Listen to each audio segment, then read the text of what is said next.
Okay, so to everyone out there in chat and those of you still coming in, spreading the word on Twitter, etc., thank you so much for stopping by. This is my third time doing an interview on stream, and I think this one's going to be a lot of fun. So without further ado, today's guest is none other than Samantha Kalman. Kalman? How does Kalman? Okay. Yeah. You will most likely know her as the dev of Sentris. That's at least the highest profile thing I know you for.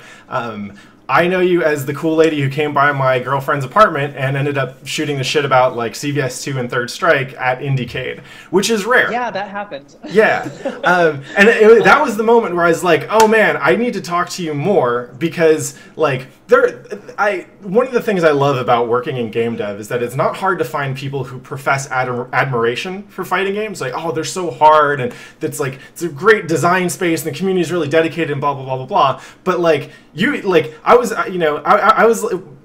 I find those people a lot, and very rarely have they actually sincerely engaged with fighting games themselves. Right. Yeah. So I'll admit, the first time I met you, I was like a little bit like, okay, like how much knowledge are we dropping? And like the fact that you have a CVS2 team, the fact that you played Third Strike.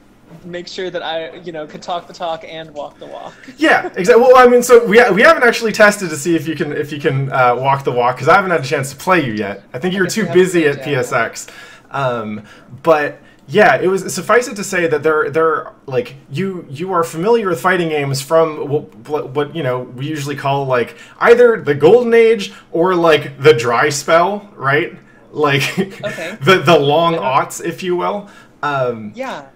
Yeah, so I mean, I played a shitload of those games. I'm trying to remember when I kind of stopped. I moved to Copenhagen in 2008, and Street Fighter 4 came out while I was there. So I got Street Fighter 4 when it was new, and was playing it at home and online. But I left, most of my fighting game friends. All my fighting game friends were still in Seattle, so I didn't really have a local competitive scene in Copenhagen. So I guess maybe before that, I had kind of started to taper down playing fighting games. A little bit before that, so 2007 or so. So I just want to highlight like the phrase local competitive scene, right? Because that's something which, like, again, most people who work in games have not had that experience, right? This makes you part of a rare breed. I can like when I think of game devs who have even gone so far as to attend a tournament, even if they didn't play, like I can think of maybe 10 people, right? So like, okay. So I guess what I'm trying to say is like, straight up, you're the real deal, and that is awesome, right? Because it's so rare for me to find people who like basically who came in before '09, people who played with it and engaged with the older stuff, and then went so far as to take it like seriously enough to find that local community. Totally. Yeah, I don't know. I like to think that I'm the real thing. I don't know. Like if I didn't play or like fighting games, then I wouldn't say that I do, right? Yeah. But like I played, that was on the Giant Bomb Extra Life stream in 2014 with Jason and Lisa. Jason A Striker also plays a bunch of fighting games. Nice. We threw down a few matches that night, so people that were watching then, I think. Yeah, you have a fan in chat right now who's pointing you out. Decoy Octopus is requesting that I add PAX Rumble Champion to your title card. So I'm gonna go ahead and do that real quick. Sounds good.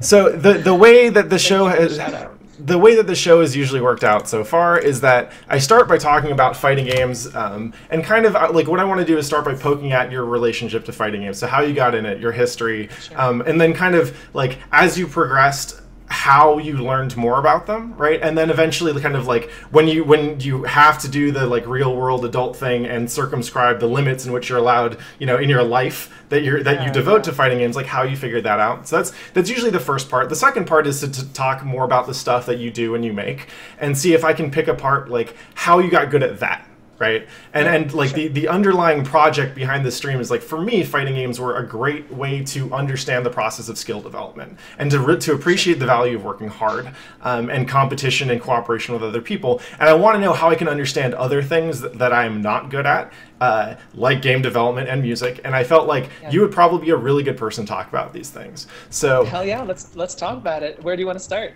Excellent. Well, I'm going to start by balancing my levels because I have a request to not drown you out entirely. PAX Rumble champ. What year was the PAX Rumble? I want to make sure I get this right. It was last year. Okay. I mean, there's been 3 of them. So like, yeah. 2015 PAX Rumble champ. I dig it. Okay, so we will bring you up. I'm the video game wrestling champion. That is so cool. So cool. I gotta defend my title at some point. Gosh. I mean, I kind of like this like alternate dystopian future of game development we're envisioning, where like in order to get the marketing dollars, you need to defeat your opponents in hand-to-hand combat. Oh yeah. I think actually it's something that you and I would be remarkably suited for. So excellent. Let's start with your origin story. How'd you discover fighting games? Like, how'd you get into it? How did I discover fighting games? I'm trying to remember the first time I saw a Street Fighter cabinet. I grew up in Shoreline, Washington, which is like, I don't know, 15 miles north of downtown. And there was an arcade there that I would, you know, go hang out in while my mom was shopping or whatever. Mm-hmm. So your mother left you at an arcade? I wanted to. I was like, "You go do your thing, Mom. I'm gonna go to the arcade and hang out." And they had like a bunch of games in there. Mm-hmm. They had like, you know, this was what, like, 90, 91. Okay. So there was like a Superman cabinet. There was some pinball machines. There was a Simpsons machine later, and there was a Street Fighter 2 machine. And I just like would watch some of the guys play. You know, the guys that were playing were in their 20s, mm-hmm. And I was like 10 or something, and I just tried it. Like, I tried it. No, wait, okay, I'm having more memories. I did play a lot of Street Fighter at that arcade. And I learned a bunch of techniques from talking to people and like getting my ass kicked. But now I'm finally remembering that there was an Alfie's Pizza down the street. Alfie's Pizza was like a local chain. And they had a little tiny arcade with like 6 machines, maybe 5. And at one of them, Street Fighter 2 was just there one day. So we went to dinner to get some pizza, and I was like, I want to play the games. I saw Street Fighter 2. I was like, oh my gosh. And so someone in the chat is asking, Angsty Guy Jean is asking, who is my first character? And my first character was Blanca. Nice. I sort of like looked at all the characters, and I had watched some of like the demo, like the you know, the what's it called, the attract mode, mm-hmm. And just like looked at all the characters and was just drawn to Blanca, and tried him out and didn't even know about the moves, and I think I figured out the roll attack, or I had watched it happen at some point. I was like, I don't remember how I learned those first moves. But yeah, I would play that, and I would go to the arcade later and learned about how to throw a fireball and learned about you know, dragon punches. There was this one day I remember, there's this crowd of 6 guys or something, and I came up and I put my quarter in. They were all kind of looking at me like, what's this person doing? I was like this little kid, right? So, and I picked Honda, and like the guy, you know, the defending champ had was all Ryu. So, you know, I was just trying to do something, like push the buttons, like get a hit in, and he would just do light shoryukens. Like, as soon as I get up, just shoryuken. Mm-hmm. I would get up, shoryuken. And I was just like sitting there, like not knowing what to do, like clearly flustered.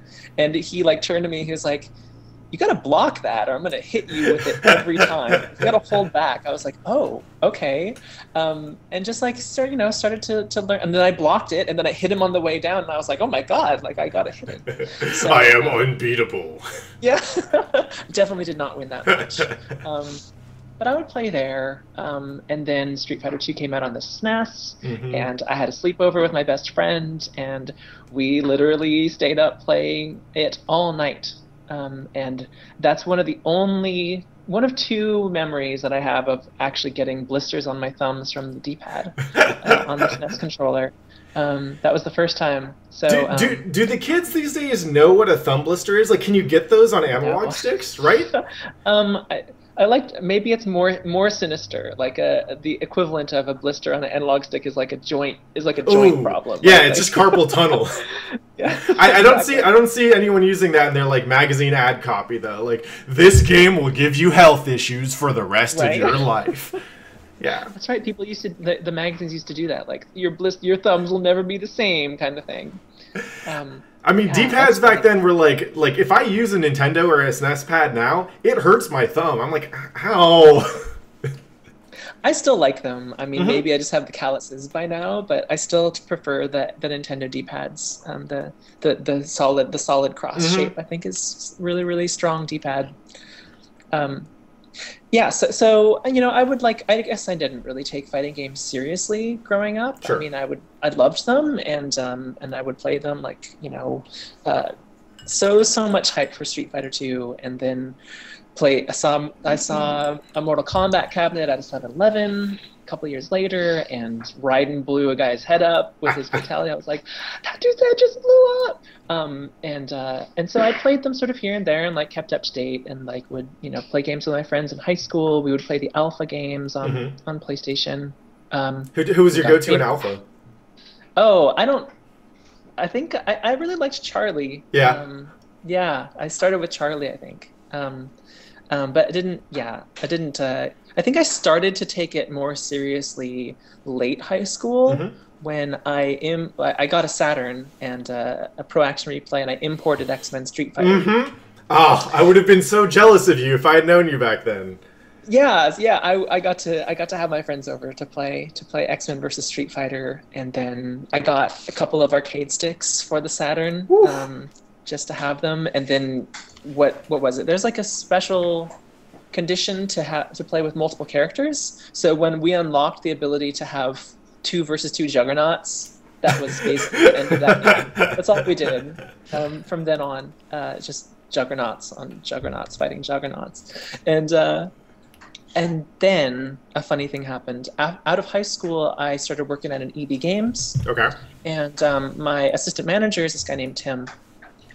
And I found out that he would host a monthly fighting games tournament at his house. And like when he found out that I played fighting games every once in a while, he was like, "You should come to the tournament." He called the tournament Mortal Kombat. So he's like, "You should come to Mortal Kombat this month." And it was amazing. He and his partner would just cook a bunch of food.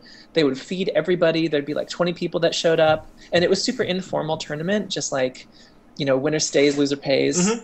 And we would go through like 7 games, and we wouldn't like the rotation would change as new games came out. Old games would drop off.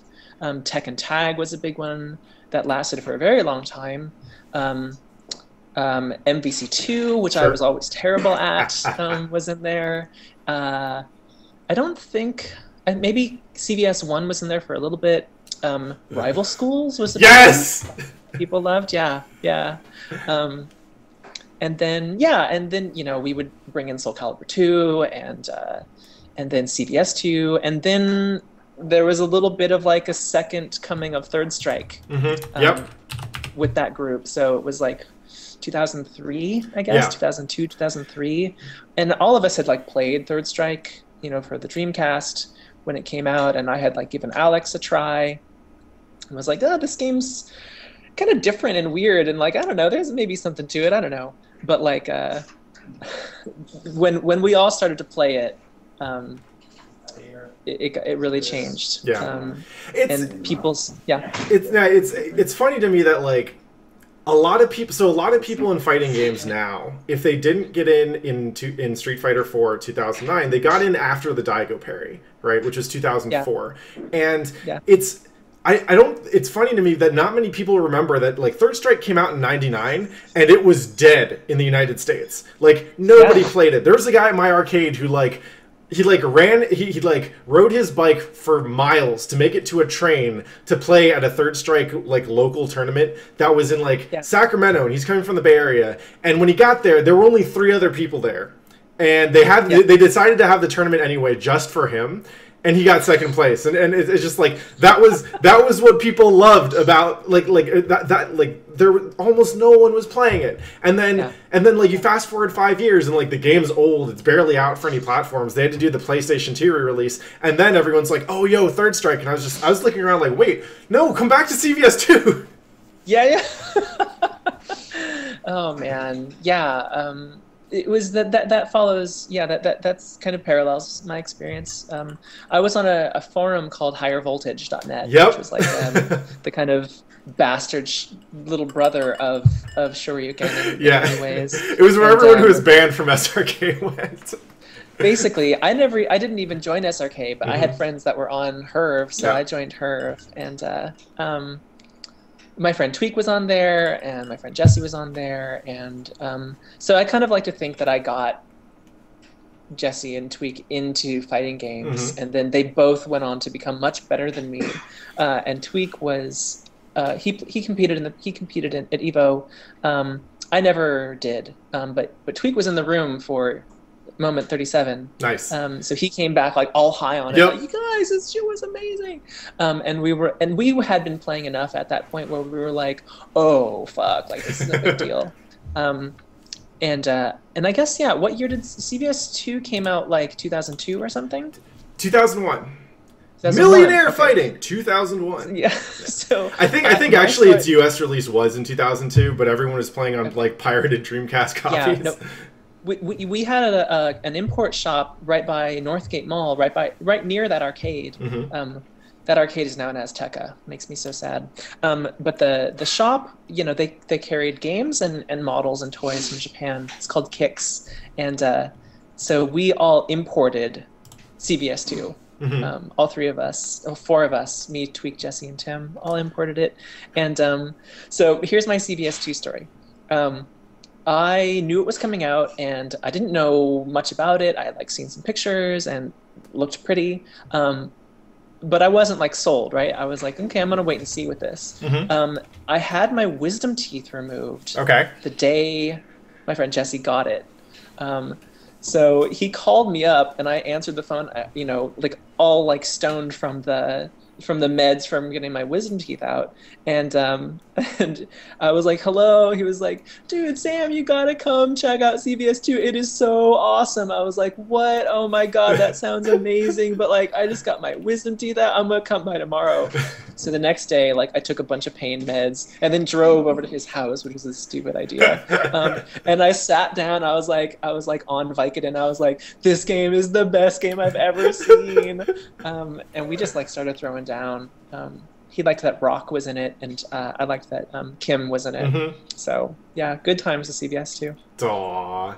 So where do you think the threshold was that you'd say you were competitive? I guess like the way I think about it is like when was the time that you like, or do you remember the first time you started practicing? Like the first time you opened up training mode and started experimenting, or maybe you got your ass handed to you and you're like, I need to beat this. Whether it's this setup or this character or this person or whatever. I mean, it was around 2001. I don't have a moment where I was like, I need to do this. I guess I would just like go in and just like play around and like try. I would read about how people were talking about combos and linkers and things like that on the web, and I would just try these things out for myself. And I would try cancels, like I would just try cancels into supers, but there's no one real standout moment. And I think I didn't actually get so into like training mode grinding, like my friends did, which is probably why they ended up better than me, because I always loved the social aspects of it. Like I wanted to sit down and like talk shit and like throw down and just have a good time, and I really value the sort of reflexes and reaction that those games require, and saw that I was gonna hit an early plateau if I couldn't like have near 100% execution on these really long string combos. Decided that like I didn't want to spend my time practicing that stuff, so I just didn't. And then I would like improvise in our Mortal Kombat tournaments, and sometimes I'd win, but most of the time I was not the winner. Yeah. Well, only one person can win the tournament anyway. It's true. This is fascinating to me though, because like when I think about kind of the friction entailed in getting people into fighting games these days, there's a lot that has to do with either the kind of the emotional stress of competing with other people, or the perception that there is a huge pile of work required to start having fun. Which, to be fair, in most games there is, right? But you're telling a story that sounds entirely organic to me, right? Like, oh, I just started playing these games and having fun with my friends, and we kind of didn't stop, right? And like that, it's almost never do I hear that story these days, right? Like, it's always, I mean, for a lot of people, it's like, oh, I got into this as kind of like an older teenager or an adult, and people come into it thinking like, oh, this is a thing that requires work, and if you get into it like that, that's great, but it also turns off a lot of people, right? So like selfishly, I'm working on a fighting game that's trying to lower the barrier to entry, right, and get more people in the door. And that's great. Thank you. I hope it works out.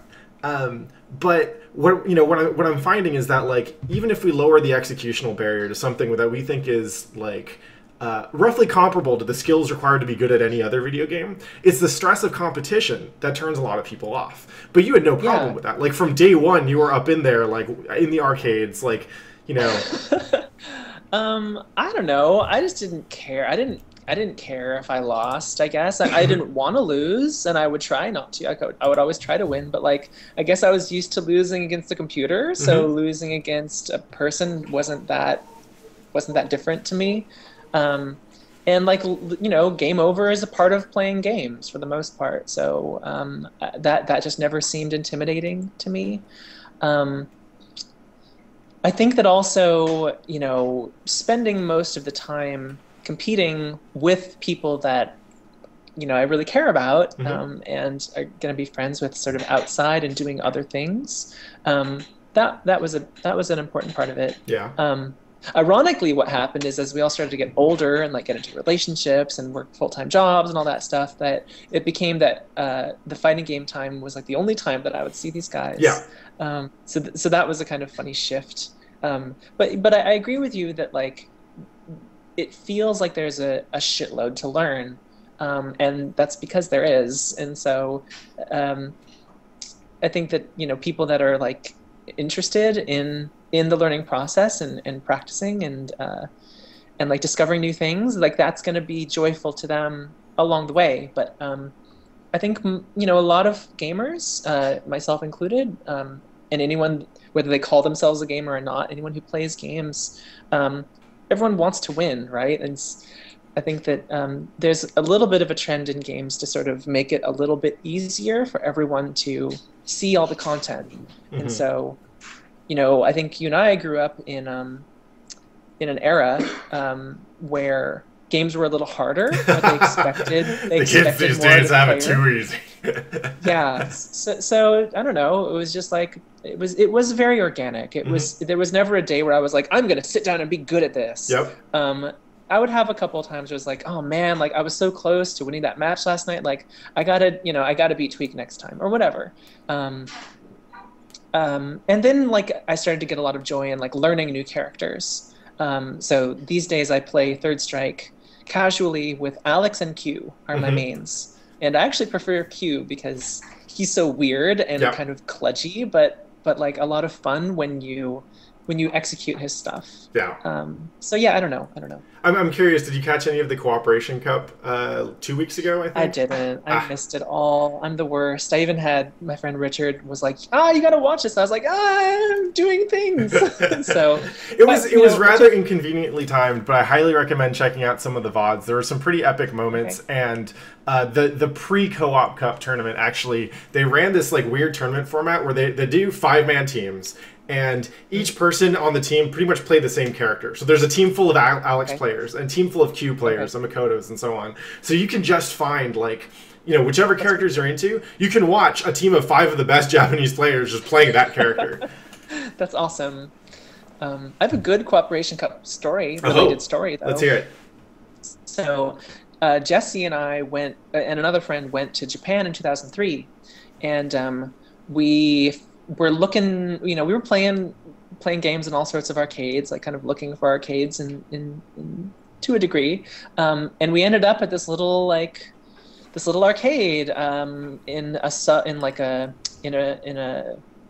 a district of Tokyo. I can't remember which one it was, but I think it's the one where the Cooperation Cup happened earlier that year.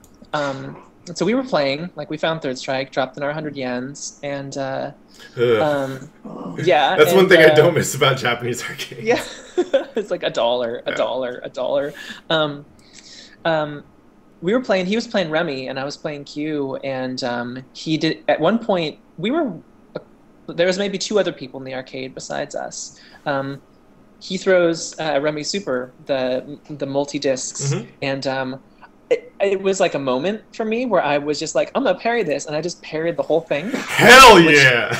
I think that's the only time I've ever done that. But it was like blah blah blah blah blah blah, and I was like, oh shit, cool. And then like I see like the guy behind the counter like perks up, and like he came over and was like watching us and like talking to us, and Jesse's more fluent in Japanese than I am, so he was talking, they were talking, and then like 20 minutes later another dude shows up and like sits down, like puts his coin down and like sits down and just wipes the floor with us like nonstop. and I think that this guy, I believe, was the winner from the Cooperation Cup that year. Nice.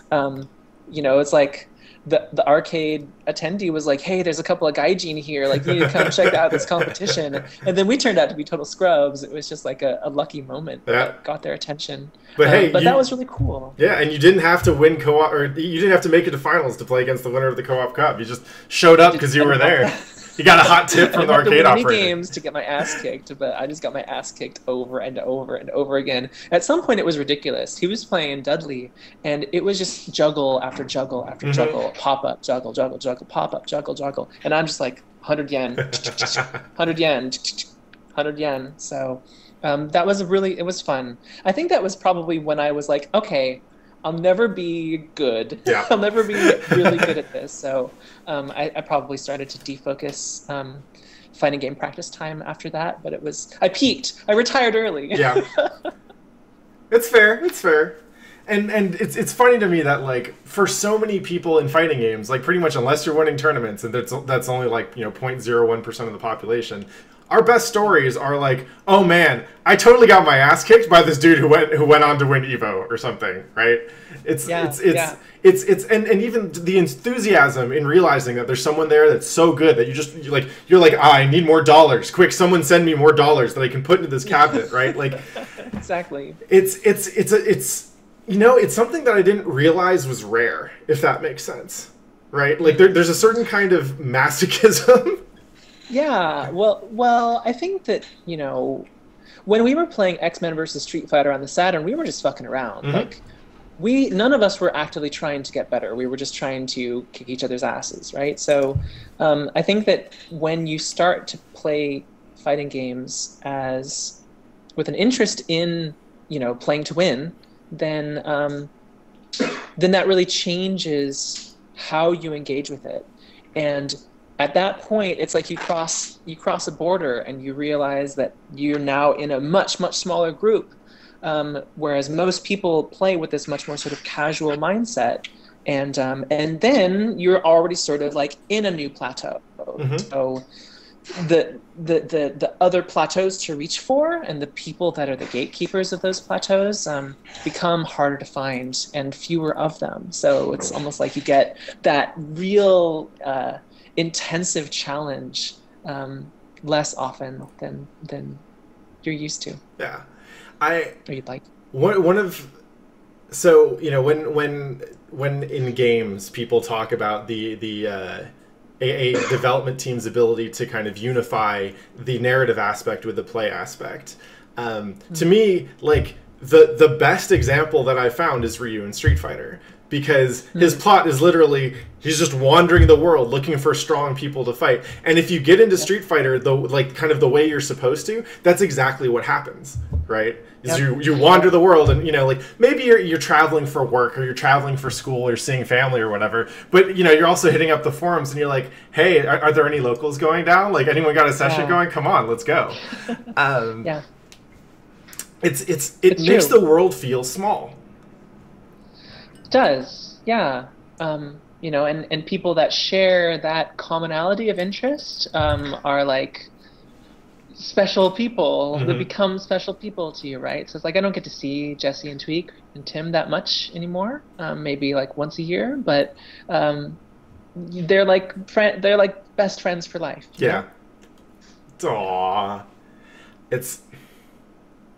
I wish I had a time machine so I could bring more people back to that moment. Though I guess that's unfair. Like I think people are still continuing to develop this, right? Like, sure. Smash community has been, like it's distinctly a younger generation than most people who got into the Street Fighter era. But a lot of the bonds that they're forming, a lot of the experiences that they're having are the same.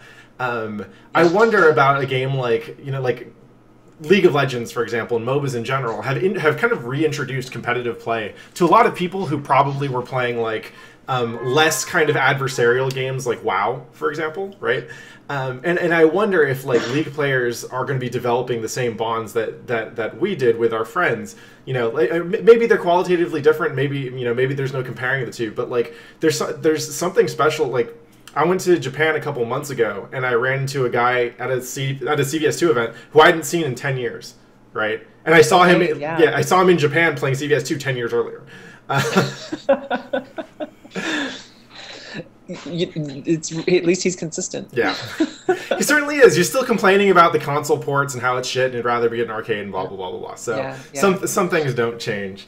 To your point about like MOBAs, I think that the nice thing about those games is that you have teammates. So you're gonna form a strong bond with the people that you play with because you're cooperating together, and that's built into the game. Whereas like multi-person tournaments for one-on-one fighters isn't as supported, right? So you have a kind of like friendly rivalry with everyone in fighting games, but you have real cooperation and real competition with different people in team-based MOBAs or other esports, whatever. Yeah, it certainly is a fascinating difference in how the game structures your relationship with people, right? Like, the concept of friendly rivalry, I've discovered, is hard for people to grasp if they're not already used to it, right? Like, the idea that I can both want to beat you and want to be beaten by you because that helps me level up, right, is complicated, right? Especially, like, when we start playing these games as kids, it takes a certain moment to realize, like, oh, I shouldn't be mad if I'm losing. Like, I should use this as an opportunity to get better. Right. I feel like the flip side with a MOBA is that like you have your teammates and you love them, right? Like you get on Skype chat, all of you are like working together, and when you're winning, you're feeling great. But like you also hate your teammates.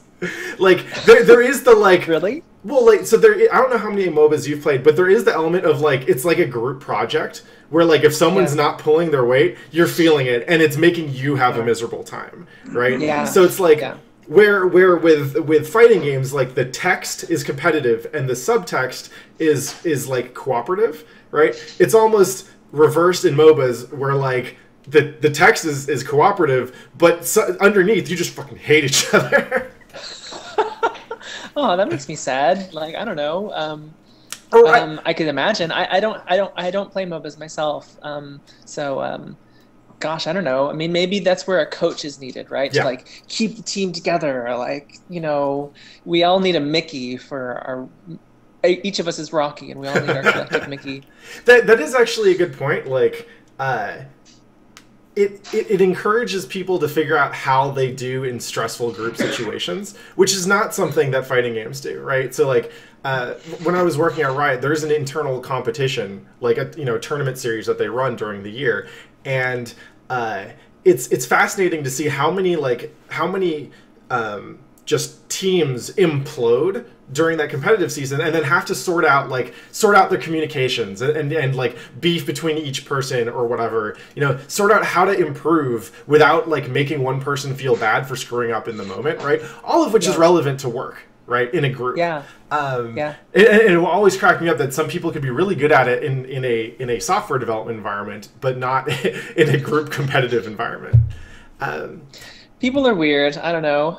People are totally inconsistent. Like, it probably speaks more to how much they care about a thing than anything else, is what I would guess.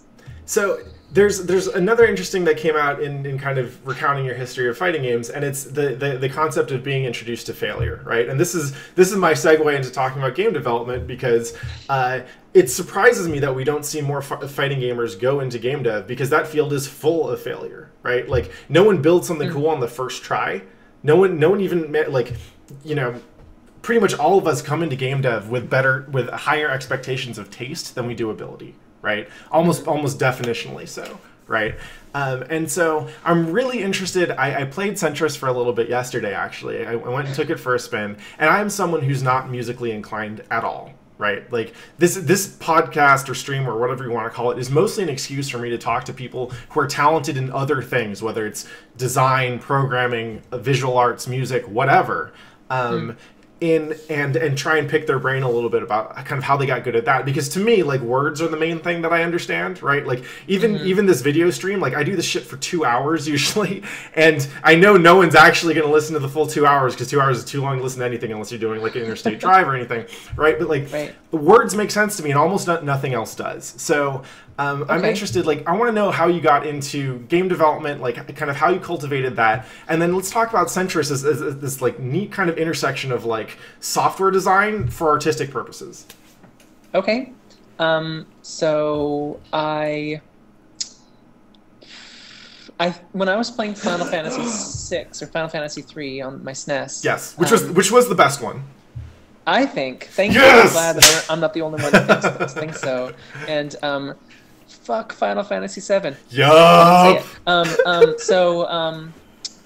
But I was playing that, and it was like that first multi-battle sort of climactic moment when you're trying to get the Esper back from Kefka's army in Narsh.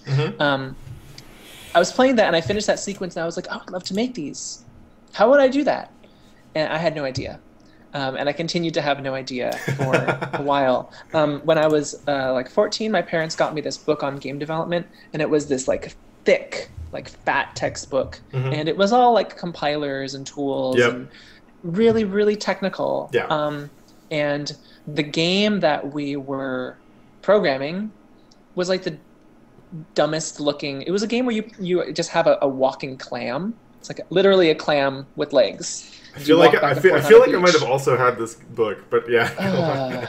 It was the worst. It was not interesting to me at all. I found it really technically overbearing, and it wasn't fun to me. So I just decided that I couldn't do it, and I sort of kept that impression of myself for a long time.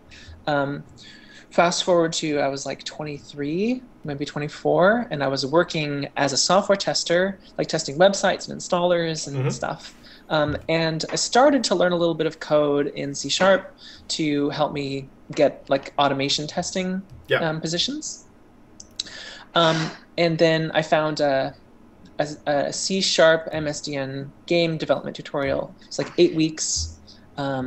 Make a very, very simple shmup. Vertical shmup, and did that, and like made the player character move, and like learning about the difference between C# and .NET and not OpenGL, DirectX, and like learning how to like write functions and like really, really basic stuff.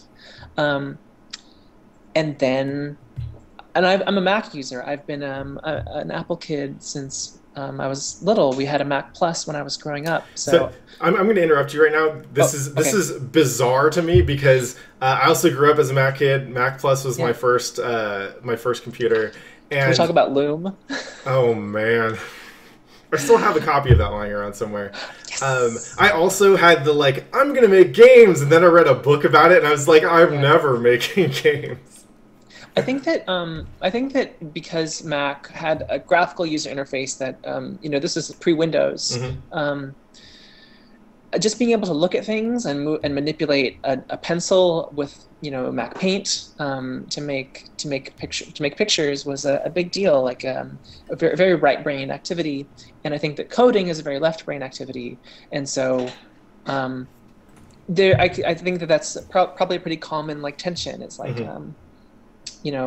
wanting things to work in like a graceful way, or wanting to be able to interact with it like a pen and paper, but not being able to, and instead like oh my god, like what is this theoretical line of code doing, like what's happening inside the computer, like I have no idea, like so I think that's pretty common. The reason why it's important to mention that I was a Mac user is I had done this shmup, and I was kind of satisfied with it, but then I found this thing called Unity. And Unity at the time was like version 1.0. It had just exited beta, and it was this little tiny tool for Mac OS only. It wasn't available on Windows. And you can make 3D games with C#. And so it was kind of a perfect storm, because I was already learning C#. I already had a game that I'd started, and I used Mac at home, and I wanted to keep using Mac. And it was 3D. So I said to myself, and there was no free version, right? Like now Unity is mostly free, and so, but the indie license at the time was $250. So I was like, okay, I'm gonna try this 2-week free trial, and if I can convert my shmup into Unity before the trial expires, I'm gonna buy this thing, because $250 is expensive, right? So I started, and I got about halfway through the conversion, and didn't finish, but I was so impressed with how Unity was to use that I bought it anyway. And then I just started making a bunch of shitty games with Unity, and then eventually I talked the owners, the founders of Unity, into hiring me as QA director, and then I moved over there to Denmark, where in Copenhagen, where they're based, and just started helping people make games, like helping make the tool better, and bringing it out, helping doing all the testing and support the quality, overseeing the quality for the Windows release and the iOS release, and now Unity is a household name for anyone in the industry. So that really that's basically my journey into the industry and learning to program is through Unity. I like how relatively casual you are about describing the process of like discovering a game making tool and then moving halfway across the world to go work on it some more. Well, we're compressing 3 years down into a couple of sentences. So that's a lot of stuff for 3 years, though. Is it? It seems like it goes slowly. I don't know. I had been trying to get them to hire me for a long time, so they took their time before they brought me on. But I don't know. It's just what happens. Like, I don't know. Maybe I'm a little older, I think, so I'm in my early 30s, so maybe like time just is less impactful to me. I've experienced more of it, y'all. The years go by. They do. So I'm curious, since you have had the experience of working basically on software for developers, like in games, there's devs will often bitch about the people who play their games, especially if you're working at scale, right? And we've got like infamous horror stories of like, the guy who got death threats because he adjusted the sniper scope in Call of Duty or whatever. Have you worked with developers who are equally crabby? Because I feel like when you're futzing with something that is connected to my livelihood and my art, if you would, that I can imagine conversations where you're not too nice to the QA people. Well, gosh, I don't think. I think I've been pretty lucky. I haven't really experienced much hatred or much like harassment. I won't say none, but it's been in a minor, very, very minor. There were people who would write in angrily to Unity, like, why doesn't this work? It's like, oh, it's okay. Like, this is okay. Send me your project. Like, I'll check it out. And like, or it was just simple like education issue, and like the documentation needed improvement or something. But yeah, it was always pretty easy to tell if there was a complaint coming from someone that knew that they were talking about, and it was actually legitimately frustrating, or if it was, you know, a novice or a hobbyist who was just getting started and didn't know how to Unity and was frustrated about that. But in general, you know, I don't have any complaints about the Unity community. You know, I think that there were a couple of extra noisy people on the forum, you know, back in 2005, 11 years ago now? Oh my God. Maybe 2006. But you know, it's just like any community of game developers or of like knitters or you know, art, like painters, like there's always going to be social dynamics, like that kind of stuff. So it's just, you know, people, right? Like, like streamers. Like if it weren't for the fucking, you know, viewers, then we'd be fine on the stream.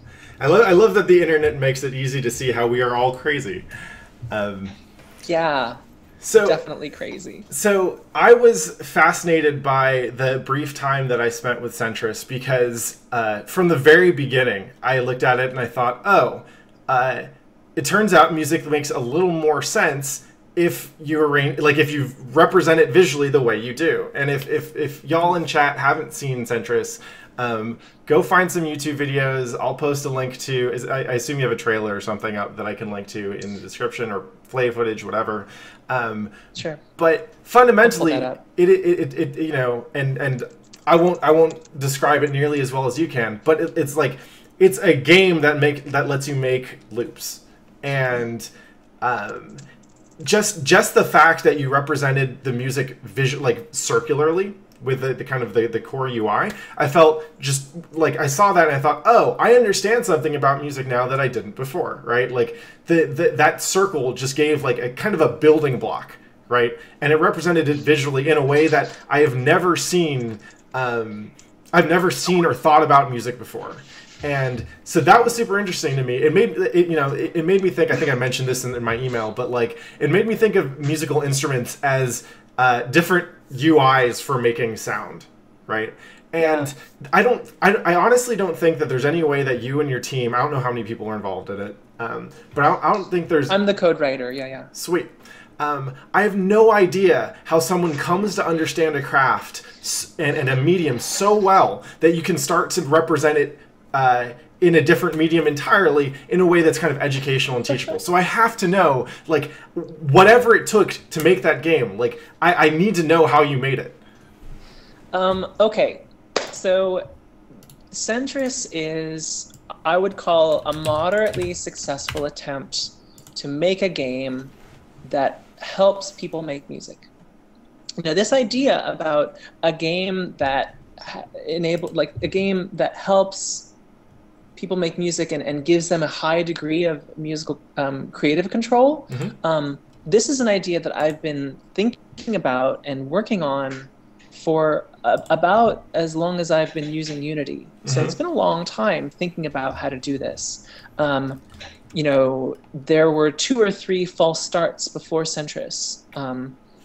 For maybe like 4 years, I was working on a thing called Project Subdivision. Mm-hmm. And then I spent a year making a game called Sen, which was released that in 2011. And they were all trying to address the same issue. Like, I loved Frequency and Amplitude and Rock Band and Guitar Hero. I loved Rez, and when I played Rez, it gave me that feeling that I'm influencing the music, but I wanted more. I wanted to actually have total control. And so I think that I needed a little bit more time to understand, or more practice making music to understand what that was. I think a lot of my attempts to make this game about making music were attempts to help myself learn how to make music. Mm-hmm. So I was lucky when I was in Copenhagen. I got what's the word? I got poached, I guess, into a band. Someone was watching me play the Rock Band drums Okay. and asked if I would play drums in his band. And I'd never played a real drum kit before, but I was like, sure, why not? That is the dream, right? That's the dream that everyone has when you're playing Rock Band. Yeah, yeah. Turns out playing a real drum kit's a lot harder than playing Rock Band drums. But I joined this band. It's called Moskauer Bluthund. I'll just type into the chat. And it was one of my coworkers at Unity was there, and I just spent a couple of years just coming to the rehearsal room and playing with these guys, and I eventually switched to a Korg DS10, which is the synth and drum machine on the Nintendo DS. Yes, I remember this. Yeah, yeah. So I played that connected to a bunch of pedal boards, or a bunch of pedals, like effect pedals. And what I learned from those guys was just like, everyone struggles with creativity in whatever medium. But the thing that separates the successful artists from the wannabes is a persistence or a stubbornness to come back to a failure. So, you know, I was making Sentris because I had this self-perceived idea that I couldn't make music. That came from like sitting down with Reason or some other like digital audio program, trying for a full day to make something that sounded as good as what I like to listen to on MP3, and not making something that good. Yeah. But that gap between what I was making and what I liked, what I wanted to hear, was so wide that I just gave up. Like cyclically, like every 6 months I would go through this whole cycle again, like I'm gonna make a song, and then like it's been one day, this song sucks, throw it away, I can't do this. 6 months later I would try again. And so I saw these guys in the band go through the same process. They would play something and they're like, well, it kind of sounds like it has potential, but I'm not feeling this part, and like something's not working, so let's just come back to it. And they would come back to it like the next day or 2 days later instead of 6 months later. And that pattern of coming back to it and continuing to play, that's the difference. Yeah. And so, you know, I tried to take a lot of the lessons that I learned from playing with those guys and about the lack of rules and creativity and put them into Sentris. So in some ways, Sentris is kind of a simulator of like the people that helped me make music. Like Sentris is trying to play that same role. I don't know where the circle came from. It just always was a circle in my mind. For many years, I was trying to figure out what the circle was. Until in the band I realized, oh, the circle is just the song, and the game is you build the song by dropping in the songs. So I don't know if that is a satisfying answer, but that's just kind of what happens. When I saw the circle and I realized what the premise of the game was, I felt kind of dumb because I thought, oh, a loop is a circle, and I'm an idiot. But most music making tools and ways of visually representing music, whether it's, you know, sheet music or whatever, don't do that, right? You read it left to right, and that it made it really hard for me. Like I won't pretend to have the strongest motivations for making music, but I've tried because GarageBand is on my laptop or whatever. And I'd fiddle around and I'd just be like beep boop beep boop beep. Oh, I don't get it. So there was a little bit of that desire, that spark there, and then it was swiftly crushed by like just the all-pervasive feel of I have this thing in my head and I wish I could get it out there, but I can't. Right? Yeah. What's interesting to me though is that it sounds like, you know, with kind of your false starts to do something like Sentris, and you say that you needed to kind of understand music better before you could actually make it. Why did you, like, where did that early kind of interest in developing a tool to better understand music come from? Was it for yourself? Like, I want to make this so I can understand how to make music better? At first it was all for myself. At first it was totally selfish. And like, I want to make an awesome game that I love, that other people love as much as I love Rez, and then I get all this adoration. That's definitely how it began. And I think I also, I don't know, I think that I was trying to put myself where I wanted to be. Mm-hmm. And then it just didn't stop. I don't know. It's actually an idea that, that I was so frustrated sort of before Sen and then after Sen, I was kind of done. I was like, I want to give this up. But like, both times I just couldn't stop thinking about it. Like it in some ways it gets a little like weird and maybe spiritualistic somehow, but like the game wouldn't let me go. Mm-hmm. It's like it was telling me that it wasn't finished and that I had more work to do. So I don't really know how to describe that part of it. It's just like is what it is. I never really thought about the game as a tool. For me, I really wanted to use the rules and reward systems of games and solving puzzles, like that feeling of accomplishment, as a motivator to keep people going. So there's a kind of core lesson that I think isn't so dissimilar from fighting games. Mm-hmm. Like you were talking about earlier, like, yeah, I really love it when there's someone better than me and then I lose and then I see like what to reach for. I think that there's a certain kind of universal truth about failure, about how we have to fail before we can succeed. And so in Sentris, all the failures are self-perceived. Mm-hmm. Because the game never applies any judgment to the sounds that you're making. It gives you all these ways to make different sounds and different play any note that you want pretty much at any time. And so the trade-off of giving the player that level of control is that they could make something that they don't like how it sounds. But I knew that I was trying to speak to people that were already kind of self-conscious about their musical ability. And so if the game were to tell them that they suck and can't do it, then they might feel like they actually can't do it. Right. When what I wanted people to take away is, I can do this, I just have to keep doing it until I like it.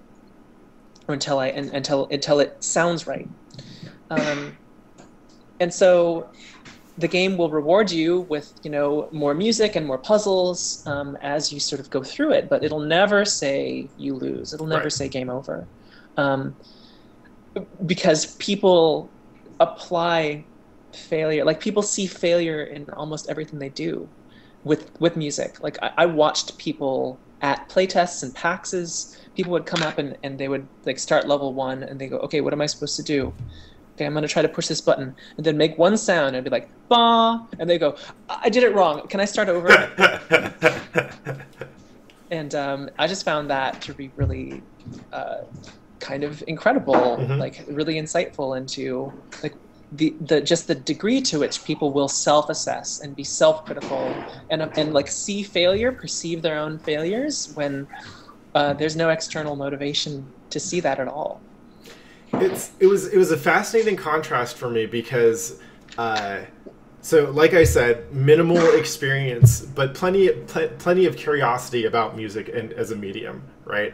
And the closest I've gotten to really engaging for any sustained period with music other than as a listener was playing rhythm games, right? So like and I'm sure you ran into the same thing, like if you're playing fighting games and then you see someone playing Beatmania and you see them pressing buttons and doing one frame links for a song, you're like, oh, I could do that. You mean it's the same? The song's the same every time? Well, that doesn't sound too hard, right? And so you learn to play Beatmania or DDR or whatever the same way that you'd learn a combo.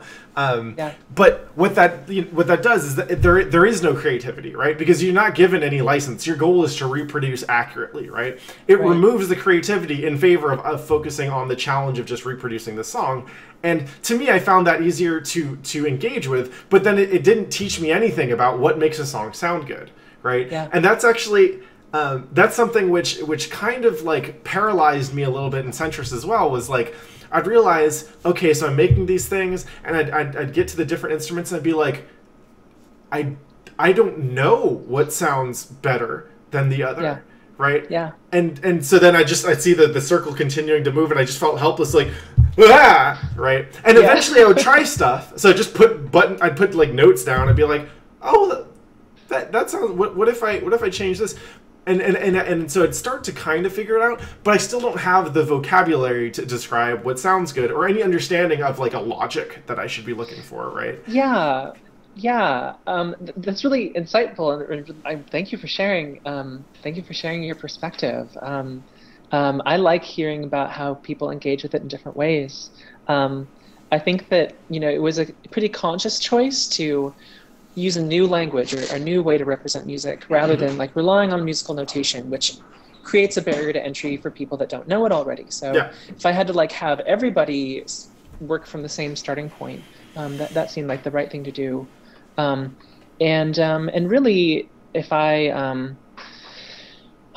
had my wish, it would be that Sentris inspires players to do some more research and some learning and some more practicing of music outside of it.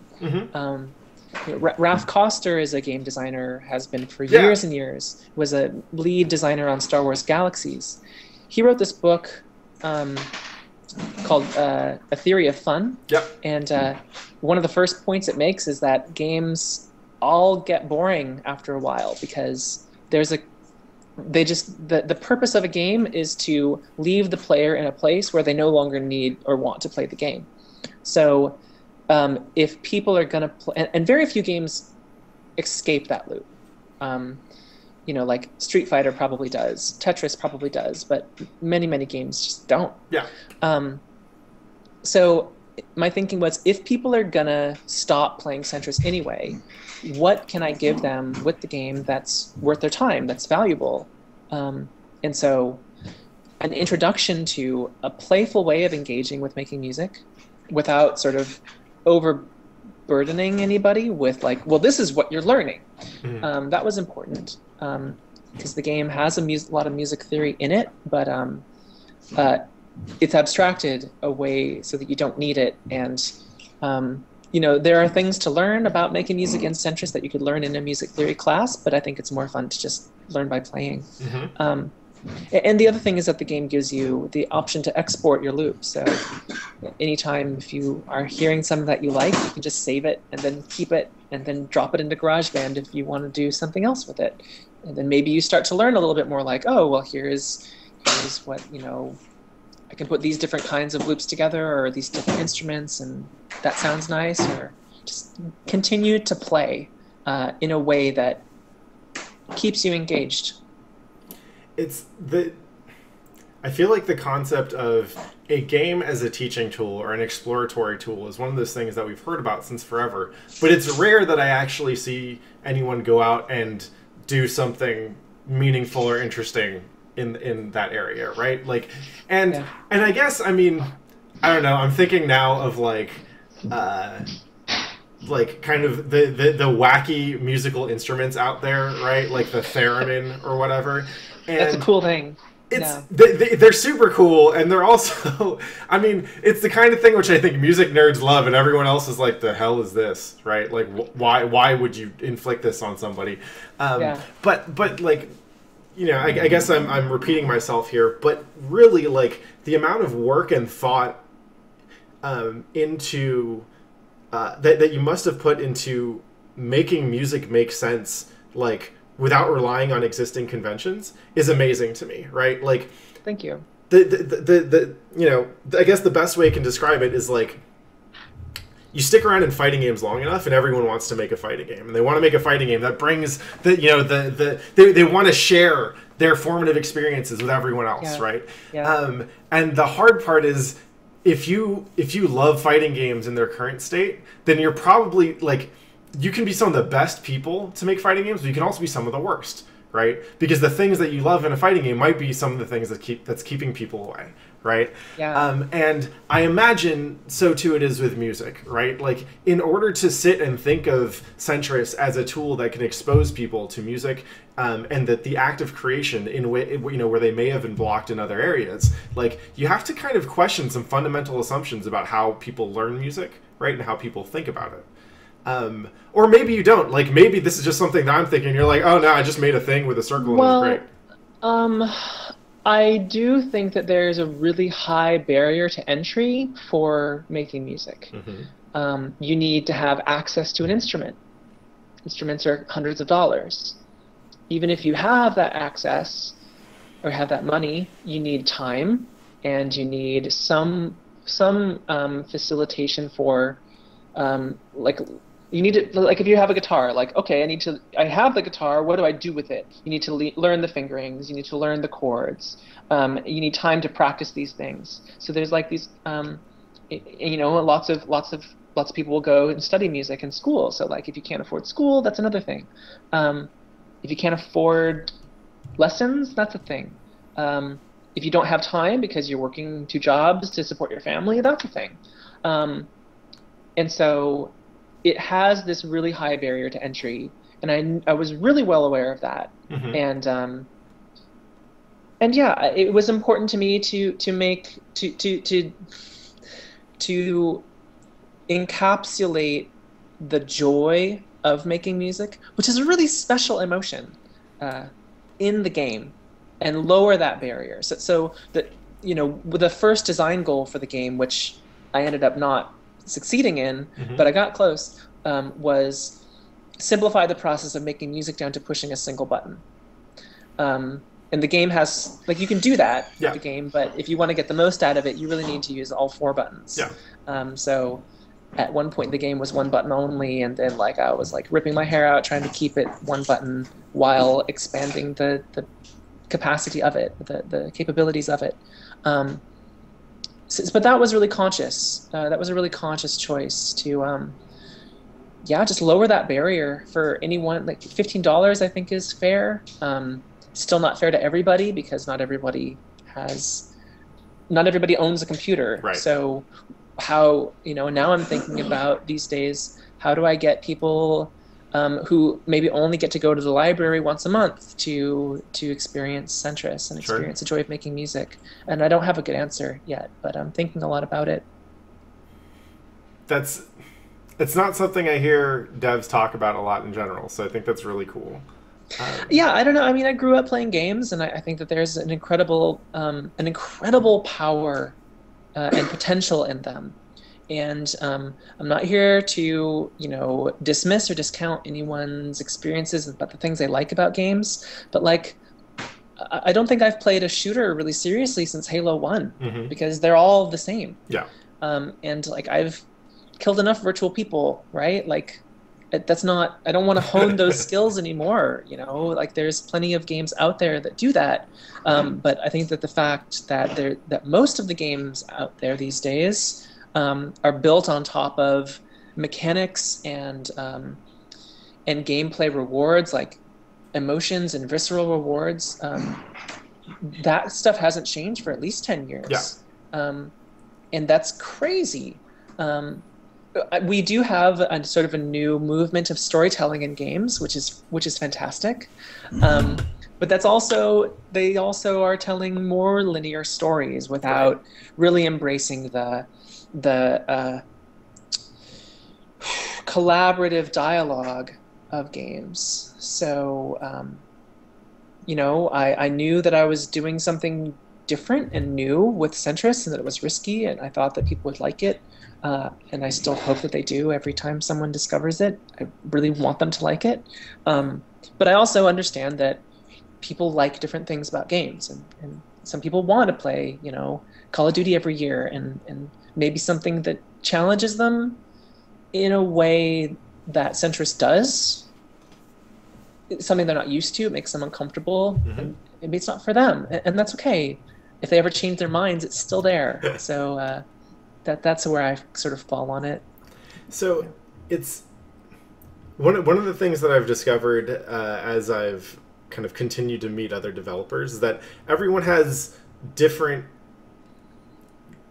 things they focus on, different ideas that they want to bring into the world, right? So like there are plenty of people out there who I mean, like they look at first person shooters and they're like, this is the game that brought me here, or the genre that brought me here. Like my life for now, at least, is to make the perfect scope or capture the perfect gun feel, right? Yeah. For me, like as much as I love all different kinds of games, at the end of the day, like, I'm here for fighting games, right? Yeah. And so too, it is like everyone kind of has the thing that they're carrying into the industry and into their work.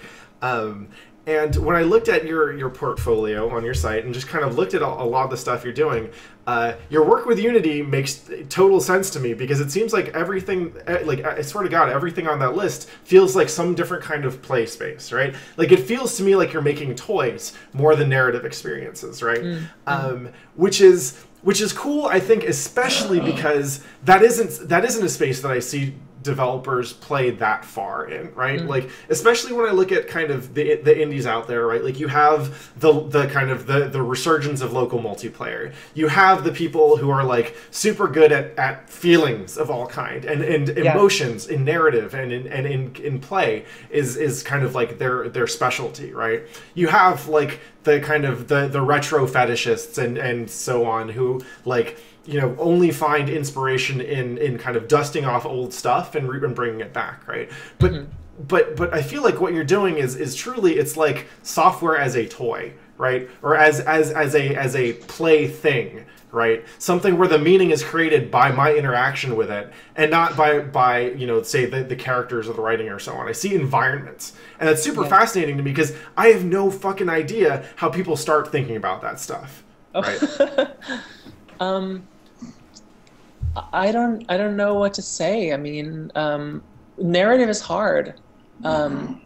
So before I got into software testing, I actually studied filmmaking, and that's all narrative, right? Yeah, and that's the polar opposite. Yeah, exactly. So I think that I sort of was out of high school, sort of as narrative language was really being infused into games. You know, cinematography and lighting and all this stuff, working in favor of the game experience. But I always thought, like, my most joyful times with games was like in pushing the buttons and like seeing what happened. Or like, I mean, Final Fantasy VI was still a moment, because that was this really incredible fusion of story and gameplay, and like I loved like assigning espers to the different party members and like getting them to learn different like spell collections, like having my, you know, my differently balanced parties like that. I liked that, but I also loved the plot of that game and the characters. So I guess I think that there's room for everything. I'm well aware that my games sort of are light on narrative. I think about narrative as a production problem. It's like, okay, well, if we're going to do characters, like, how do we do good characters? Well, they're expensive because they need really good modeling, really good animation, facial stuff, voiceover, blah, blah, blah. And that's all on top of the writing. So I think about how to embrace narrative for games where narrative isn't the main draw. And I don't have an answer yet. I definitely don't have anything to share that I've learned about that yet. But I mean, I'm working on stuff, so so we'll see. But I also think that there's a lot of delight in abstraction. And like, so Granny Theft Tofu is the best name for a video game ever. So that was a game jam project that I did with a bunch of Unity coworkers. And there's character in that. Like, there's this little old woman, and she's in a wheelchair. And the point of the game is to get to the tofu shop and back. So there's kind of a narrative there. There's at least space for players to fill in the blanks on their own.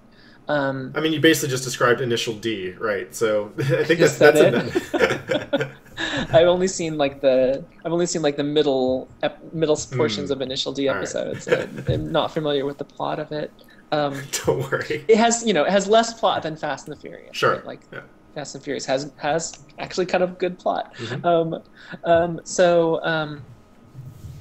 Yeah, I don't know. I think that so Sentris is a game that I wrote all the code, I did all the design, I made some of the sounds, I had help with the sounds from a couple of different people, I had help with some of the art from a couple of different people, but really it was pretty much 2 years of working alone almost the whole time. Mm-hmm. So that's comes down to a production problem about like, okay, well, what are my skills? What am I able to do in the time that I have and what I can afford? And what's important to the game experience? I think that I decided to embrace total abstraction. Like I went Tetris style with Sentris. To just like let it be about I noticed the tris on both sides. I wondered if that was a thing. It was actually kind of a coincidental thing. So Sen was supposed to be so all the names of the game, right? Like first it was Project Subdivision, then it became Sensory Overflow. That got shortened to Sen, and I was like trying to like separate my headspace from Sen about like I considered Sen an intense failure and I had a lot of a baggage, like creative baggage associated with it. So it's like, what can I do that's like Sen-like but not Sen?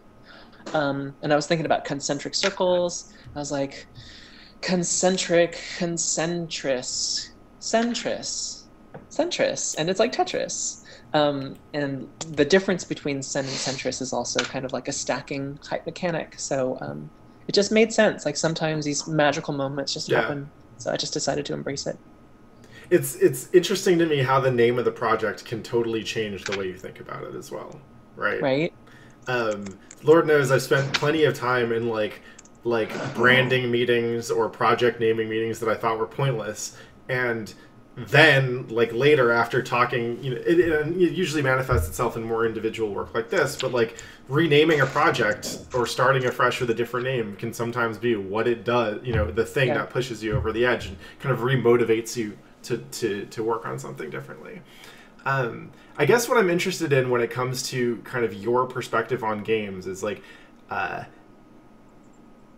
it feels like you are poking like you have a strong understanding of how a software interaction pokes part of the player's brain.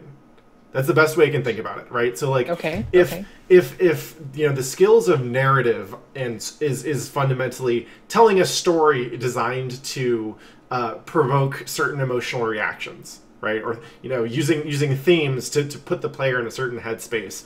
It feels like the games that you work on and that you kind of birth yourself are more about I would think of it as like weightlifting for my brain using muscles I didn't know that I had. And that to me is fascinating because I think of fighting games as weightlifting for your brain, and I think of Sentris and the kind of what I'd seen of your prototypes as like similar kinds of like I don't know. I just sit there and there's still an emotional reaction, but it comes from trying to poke and play with stuff as you would a toy, right? And like I don't know, I lost the part of my brain where I was able to like sit down and have a good time with Legos around the time that I discovered girls. So so I'm ever more intrigued by people who manage to like keep it alive, whether it's by playing Minecraft or by making Minecraft or by making anything which really like there's nothing there until someone starts playing with it. Well, I think that we all get better at the things we practice. I don't know if I like have some secret knowledge about how systems have an impact on people's minds. I wouldn't ever claim to have that knowledge. I think a lot of creativity is just being aware of ideas as they come.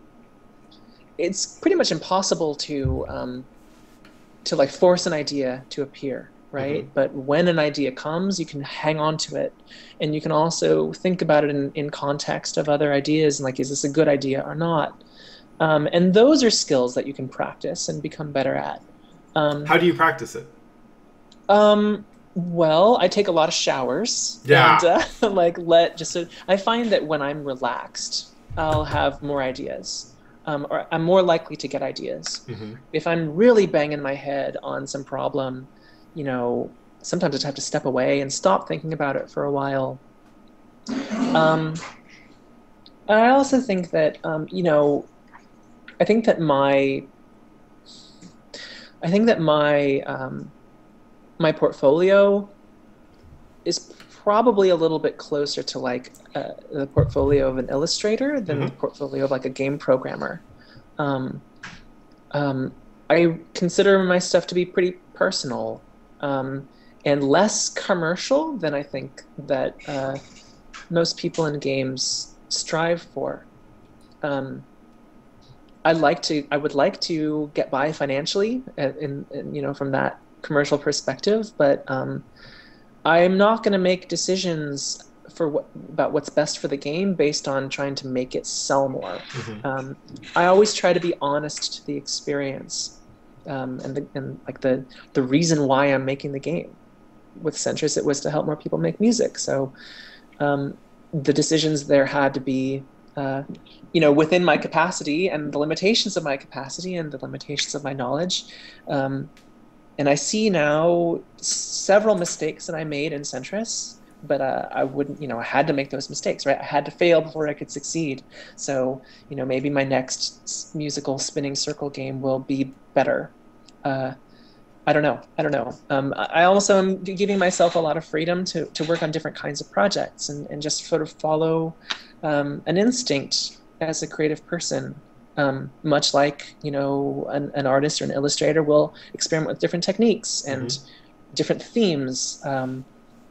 So, I've been doing a lot of VR stuff, and I'm looking at Twine, and I'm kind of trying to spread out and see what's interesting to me. I've also been doing more drawing myself. Maybe it's in an attempt to really recover from all the marketing and commercializing of the work and of the Kickstarter and all that stuff. But also, I'm trying to do the things that make me happy. And if I'm happy and joyful in my life and happily creating, then I'm assuming that the things that I make will sort of contain more of that joy than if I were forcing myself to suffer through challenging production. That makes absolute sense to me, and I look forward to a day where more people are speaking frankly about how the emotion that goes into a game affects what players get out of it, right? I also am sympathetic to chat because right now they've just been watching two terrible neo hippies blabbing at each other for an hour and a half. So totally. Thank you so much. I hope y'all get out of this what I'm getting out of this, because it's rare that I'm able to have conversations with people like this, and it reminds me why I do the stream.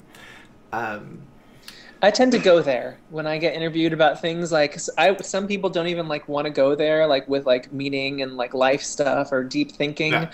I live there, so that's what you can expect when you have me on, is some good old fashioned heart to heart about life and art. I will keep that in mind if I'm ever interviewing you for a publication, because I feel like it wouldn't be easy to get a headline out of it, but it'd be a good conversation. Cool.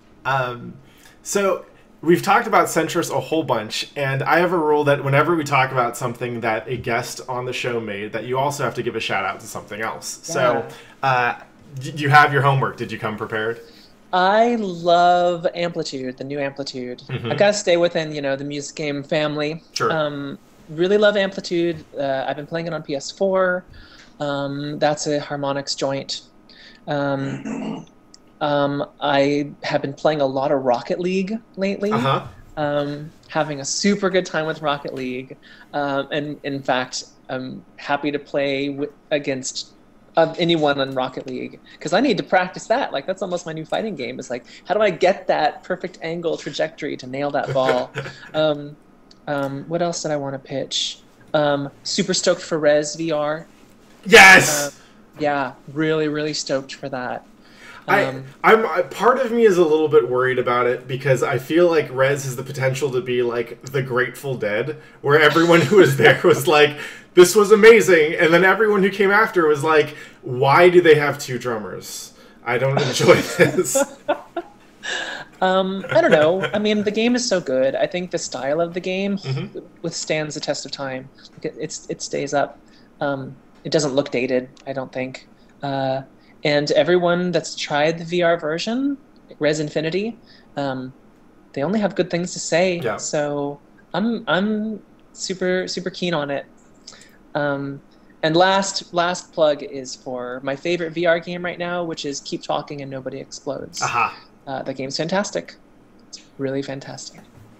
So, VR is one of those things where I have been following it with cautious optimism for the last couple of years. And actually, I was super lucky to have been able to visit like the kind of the military USC collaboration lab that Palmer Luckey was working at before he left to form Oculus. So I've gotten a chance to see the tech like in its infancy all the way to like kind of the various dev builds that they've shown over the years.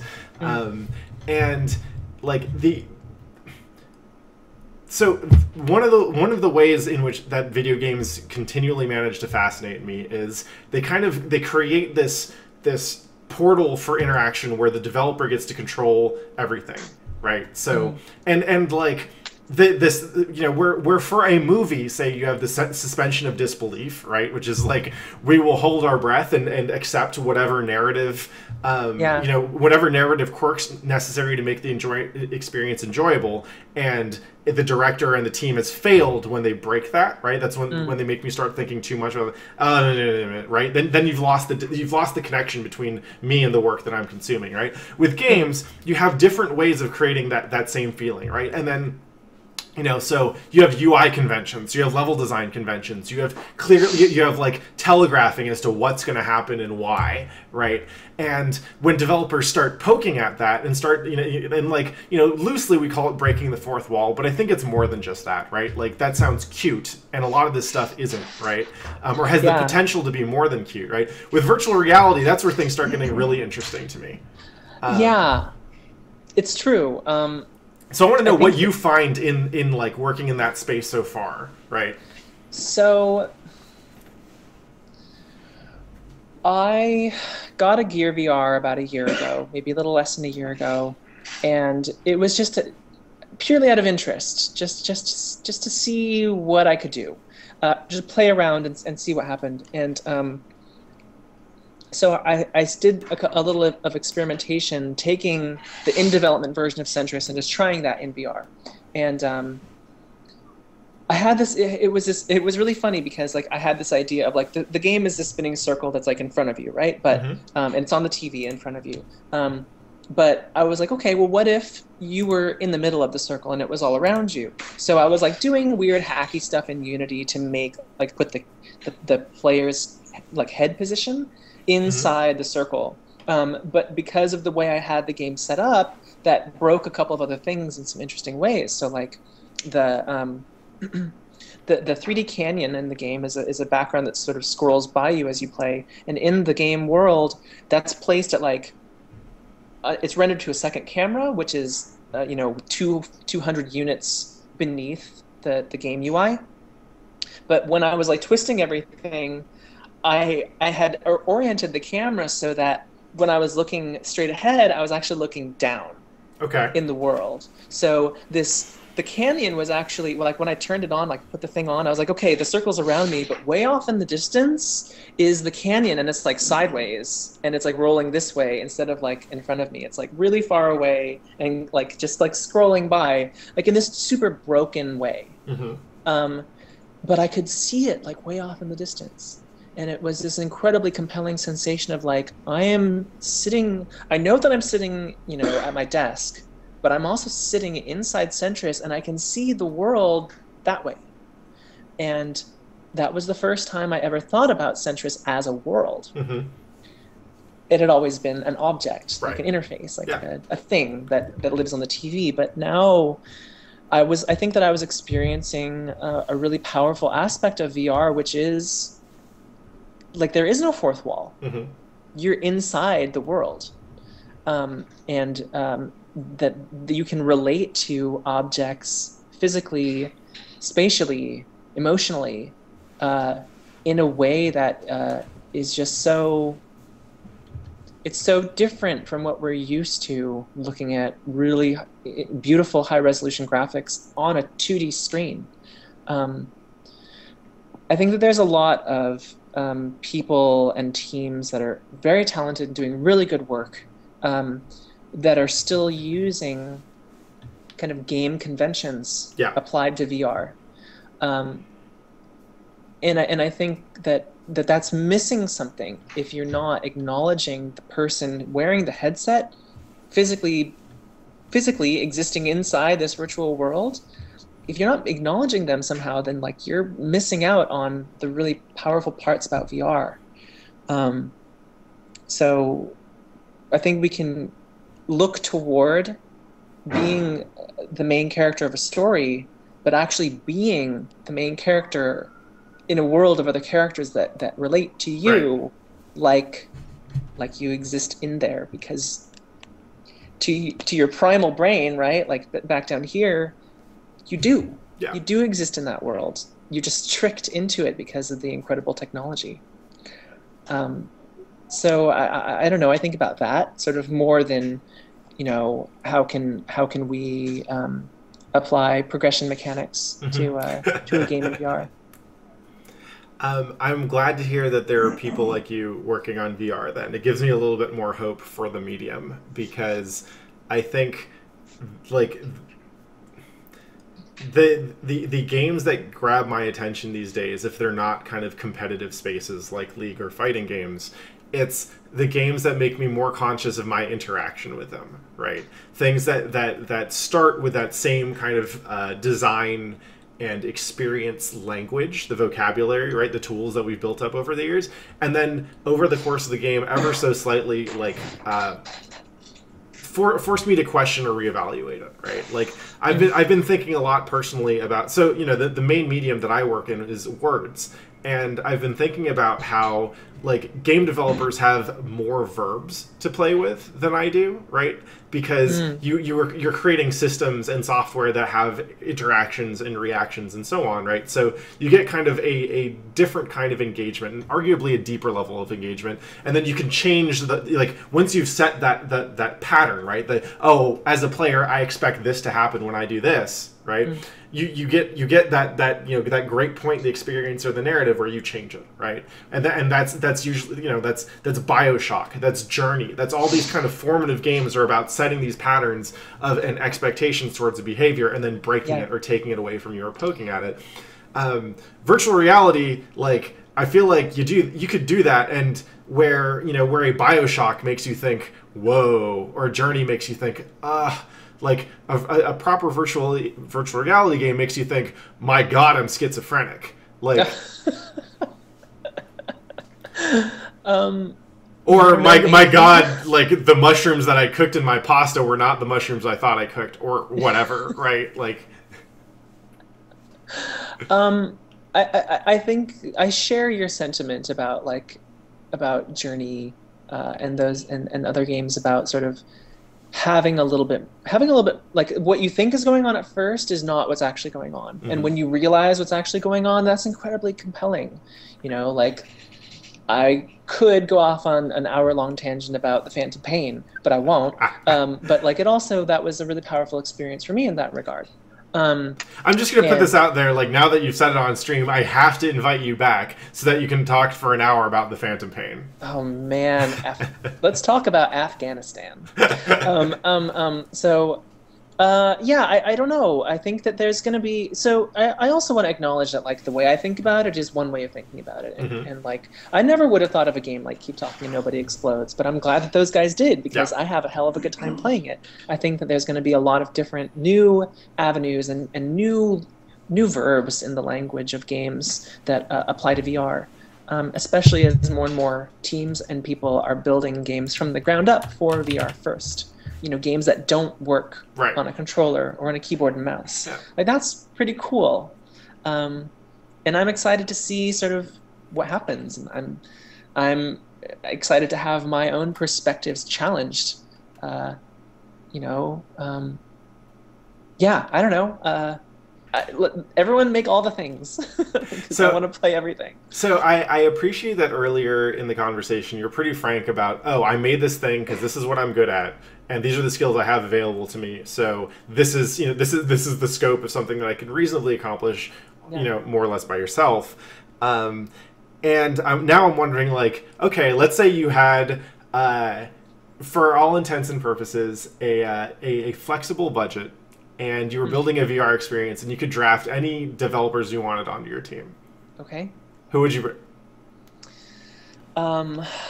For a VR game. Yeah. Well, there's only a couple of really established VR teams out there.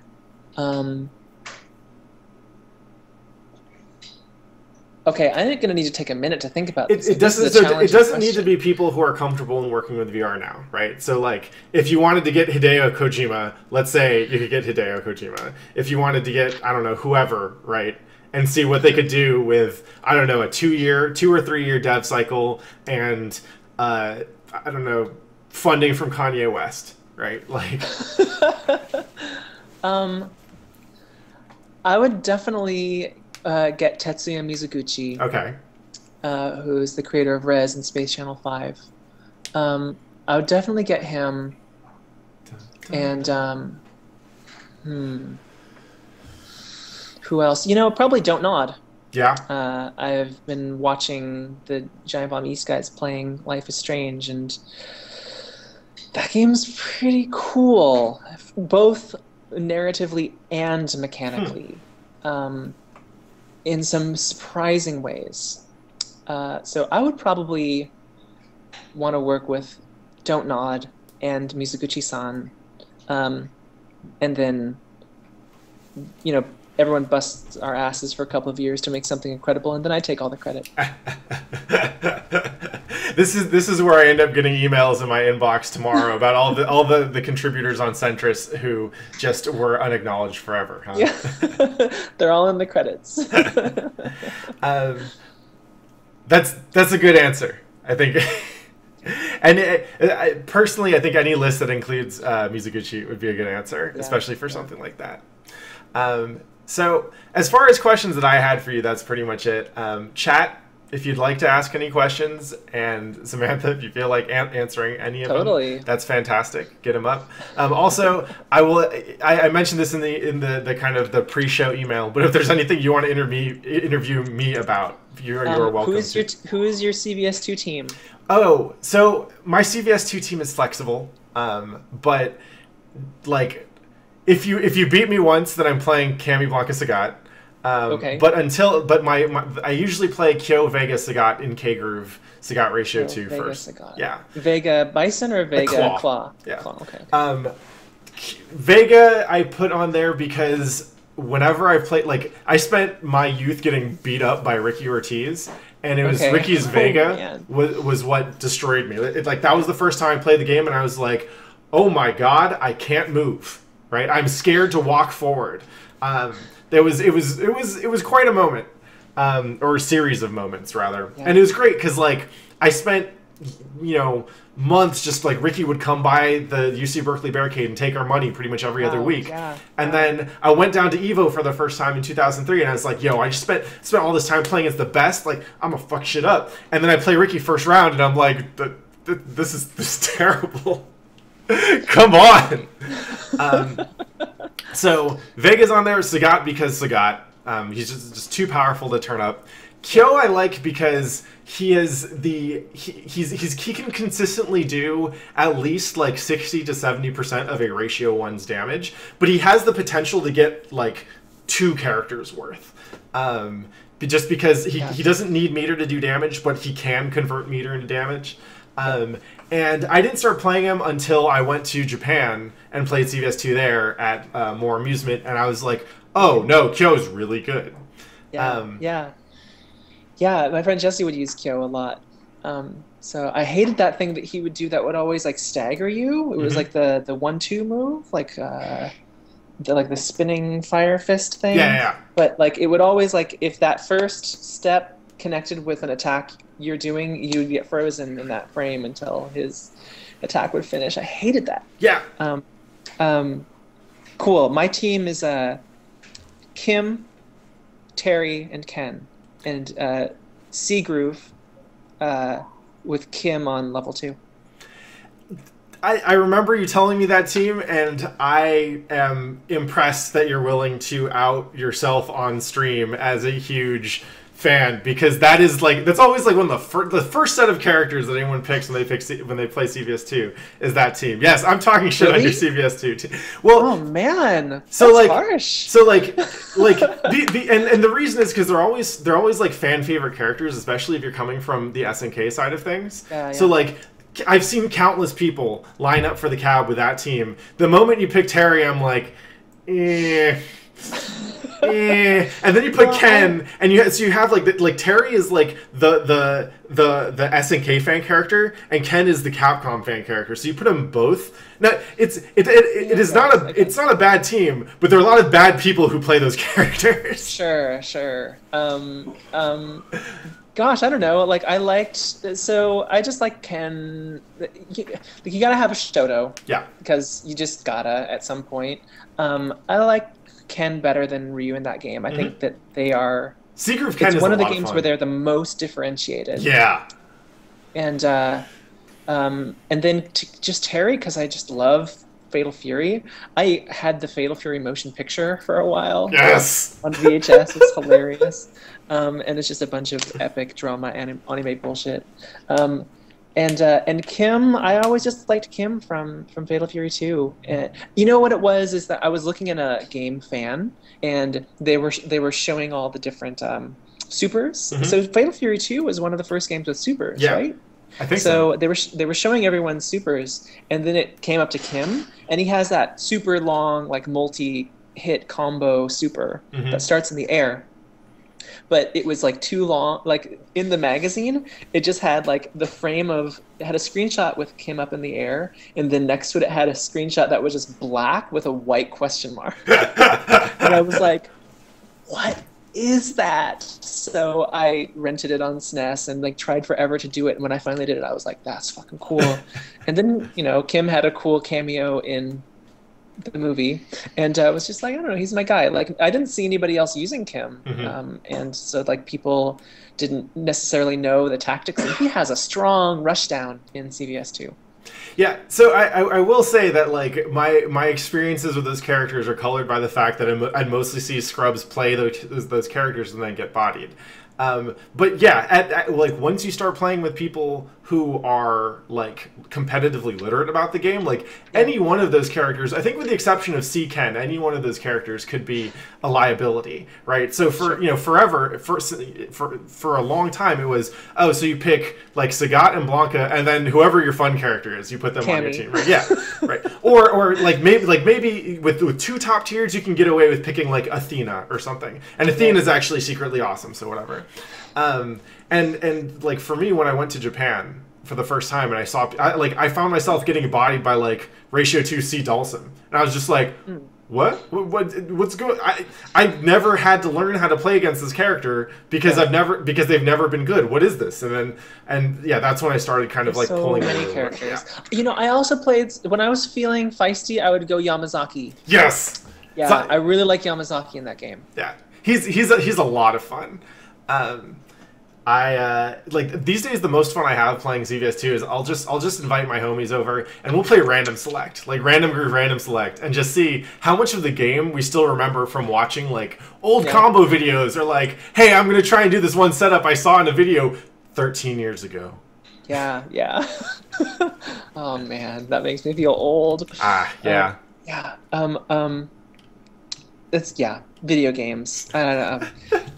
Seeing a little bit of stars. I feel like I might have missed a question. There is one question. Let's see. Decoy Octopus X asks, "Who is your CBSI team? Also, when can we start working on Boom Boom Rocket Fighters? And can we get GGPO in Unity?"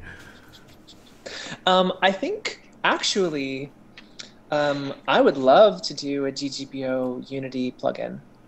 So can you just hook me up with your bosses? Yeah, I'll poke Tony and see what he's up to. Totally. So that's confirmed for 2016. Boom Boom Rocket Fighters. Let's just start. Like you guys chat. You own the game design on Boom Boom Rocket Fighters. I'll program it for you. CBSI team, like in general, or like in a game context, or like what? That is the question. Well, not Jason because he's a scrub. Woo! Super scrub tactics. I think this is the first time we've had a legit blow up on my stream, so thank you for that. I knew I could count on you. Alexa's on the CBSI team because she's my girl. Austin's got to be on my CBSI team. I don't know. I feel like I could like the three of us. I feel like we could take on all challengers. That's a solid team. What groove are you picking for your CBS? I'm C groove all the way. I need those 3 levels. Earlier, Dave Lang asked me to ask you about rhubarbs. I have no idea what he's talking about. I assume it's an in joke. Rhubarbs take like 3 years to grow before they can be harvested and like put into a strawberry rhubarb pie. Is there anything else that you do with rhubarbs besides the strawberry rhubarb pie? Well, last time Dave Lang was in Seattle, international businessman, we had rhubarb drinks, rhubarb cocktails at a bar here. There was no collusion involved. It was just drinking and just cold stares. Yeah, rhubarb is pretty good. Rhubarb is pretty good. Whenever I've been in an environment with Dave Lang and drinking, I feel like he usually ends up being like the drunk uncle of the party who will just kind of like pull you off the side, like puts your arm around your shoulder and just is like, son, and then proceeds. I have no idea what he's talking about. just like magic, just like like mysticism. Like the world is transforming while he's speaking, and like you have no idea what's happening. He's a glorious bastard. Yeah. What can I say? If I ever get him on the show, that's going to be his title. Dave Lang, glorious bastard. Also something about video games, I guess. Whatever. You have to give him an extra hard time for dive kick. Yeah. I have to give him something for dive kick. Alright, any other questions, chat? Or Sam? We'll give him a moment, maybe. I offended Jason. I think he left. Sweet. Yeah. You've made history on this podcast. Congratulations. First blow-ups. I do all the things. I think that's it. Yeah, great. Well, then we will call it here. Thank you so much for your time. It was like truly an honor to be able to speak with you about all this kind of stuff. And I found it very personally enlightening and inspirational. So thank you so much. Thank you for having me. It was really awesome to chat with you in LA and just make the fighting game player connection, and like thank you for having me on here. It's fun to talk about this stuff. Someday I will encounter you in a place where there is actually a CVS2 setup, and we'll get some good games in. Totally. And to everyone who's watching, thank you so much as always. If you are a recurring viewer, if you've been around for a while, y'all are the reason I'm doing this. So thanks a lot. Please just keep on tuning in every Monday. I'm trying to get in as many talented people like Samantha as I possibly can for more of these interviews, so you can figure out kind of like what kind of brain work goes into the games you love and why fighting games are actually the best thing in the world and everyone should play them. And if you're new to the stream, that's basically what I do. Is I talk about fighting games on Mondays. I try and interview people who have connections with fighting games and also do other cool shit. And then other times in the week, I'll be giving lectures about concepts that I think are important. I'll be showing off tech, mostly playing Guilty Gear Xrd and Rising Thunder right now, but there's a little bit of everything. Every now and then I play MechWarrior Online, whatever. Yeah, fun stuff. It's nice actually, as like I consider it like a cool down game. Like it's the competitive game I play where I don't want to take it seriously. Nice. And yeah, so if you want, just go ahead and follow the stream and try and do these interviews once a week, Mondays at 7, and then everything else kind of follows at around 7 o'clock or 8 o'clock on other days. So thank you so much, and peace out, y'all. Have a good night. I'm off to go eat some of this delicious curry that I made. If I did this. Good night.